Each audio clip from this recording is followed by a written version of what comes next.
آج کے لیے بس اتنا ہی. اپنے میزبان ڈاکٹر سجاد کو دیجیے اجازت. اللہ حافظ.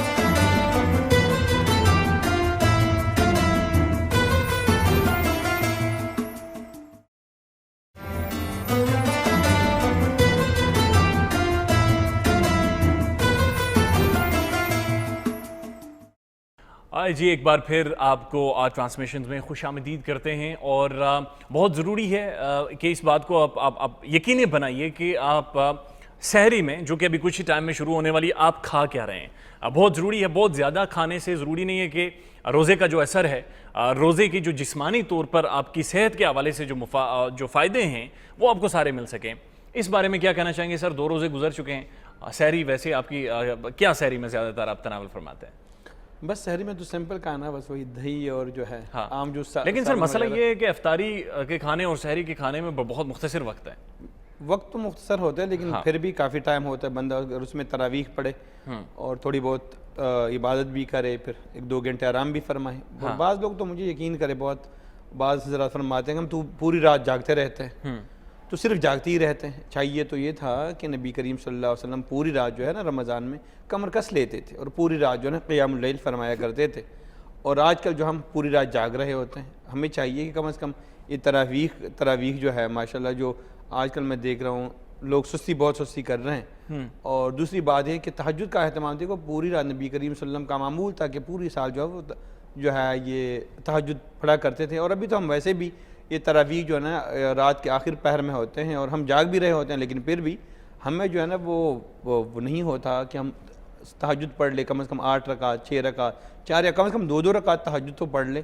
تو کم از کم اگر بندہ عبادت بھی کرے اور ساتھ ساتھ پھر جو ہے کھانے کا بھی ٹائم ہوتا ہے، تو 1-2 گھنٹے بندہ آرام بھی کر لے. لیکن یہ جو میں دیکھ رہا ہوں کہ آج کل لوگ ٹائم ضائع کر رہے ہیں فیس بک پہ، سوشل میڈیا پہ، یہ چہل قدمی بہت زیادہ کرنا شروع کر دیتے ہیں. اور بے شک چہل قدمی کا وہ بھی ٹھیک ہے، لیکن یہ جو ویسے بندہ وقت ضائع کرے یہ بالکل ٹھیک نہیں ہے. کم از کم تلاوت کی طرف. اچھا رشید احمد صاحب، ایک کنسپٹ موجود ہے، ظاہر ہے آپ اس کے اوپر آپ کی کیا رائے ہے؟ لوگ سحری میں ٹھونسنا شروع کر دیتے ہیں بہت زیادہ کھانا. وہ سمجھتے ہیں کہ بہت زیادہ پانی پی لیں گے یا بہت زیادہ کھانا کھا لیں گے، اس سے جو دن بھر کی جو خوراک کی کمی ہے وہ پوری ہوتی رہے گی. حالانکہ روزے کا مقصد آپ کو بھوکھا رکھنا ہے، بالکل آپ خالی پیٹ رہیں. اور اس کے اوپر 2016 کی ریسرچ آپ کے سامنے ہے، بالکل جو جاپان میں کی گئی. اصل میں سوراب سے وہ کہتا ہے نا access of every thing is bad, poison. ہاں پوائزن بالکل. یہ جو ہر چیز کی جو زیادتی ہے نا وہ زہر ہے، زہر. ہاں تو فار ایگزامپل ہم اگر افطار میں بھی جو ہم خاص طور پہ ہم بے شک پورا دن یعنی بھوکے رہتے ہیں، لیکن جب افطاری کا ٹائم ہوتا ہے اور خاص کر جو ہم بمباری کرتے ہیں، پہلے پکوڑوں پہ ہم بمباری کرتے ہیں، ٹھیک ہے، پانی پہ شربت پہ جو ہے نا بالکل الٹا نقصان کرنا، الٹا نقصان. پھر جو ہمیں اتنی طاقت نہیں ہوتی کہ ہم تراویح کے لیے کھڑے ہو جائے، تراویح بھی ہم سے نہیں ہوتے کیونکہ اس کا اتنا نشہ چھا جاتا ہے ہم پہ کہ ہمت ہی نہیں ہوتی کہ بندہ کھڑا کیسا ہوگا. اور جو ہے یعنی تھوڑا کھانا چاہیے، تھوڑا کھانا اچھا کم از کم طریقے سے بالکل. اور اس سے پہلے جب رمضان بھی شروع ہوتا ہے تو ہم یہ بھی غلطی کر کے یار کہتے ہیں ویسے بھی اور اب بھی رمضان آ رہا ہے تو 3 دن ویسے اچھے ٹریٹمنٹ ویسے کھانا کرنے چاہیے. یار کوئی ٹریٹ کرو، رمضان آ رہا ہے تو اسی پہ 2-3 دن میں ہم اتنا وہ وزن بڑھا دیتے ہیں. اور پھر جو اس میں بھی رمضان میں بھی کم از کم اب چاہے کہ کم از کم اس میں تو صحت آپ کی صحت بھی بن جائے تاکہ آپ اچھی عبادت کر سکیں. جی بہت بہت شکریہ آپ کا رشید احمد صاحب. تقریباً ہر پہلو پر سر آپ نے نظر ڈالی ہے، بہت شکریہ. سحری کا وقت تقریباً ہوا چاہتا ہے، آپ سارے لوگ بھی، ہمارے دیکھنے والے ناظرین بھی سحری کر لیں. اور امید خواہش یہی ہے کہ خدا کریم آپ کی عبادات کو قبول کرے، آپ کی زندگیوں میں آسانی فرمائے، آپ کی زندگیوں میں رحمتیں اور برکتیں نازل فرمائے. اپنا خیال رکھیے گا. اللہ حافظ.